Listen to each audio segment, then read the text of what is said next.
Ano na mga boss, at ito pakita ko sa inyo paano ko palitan tong ignition coil at yung mga spark plug ng Volkswagen natin mga boss. Ito yung mga parts natin.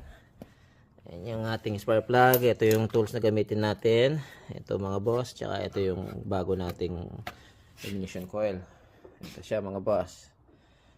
So, nagkaroon kasi ng misfire, so kaganoon palitan na natin para maiwasan natin yung pagtirik sa daan mga boss. Pakita ko sa inyo mga boss.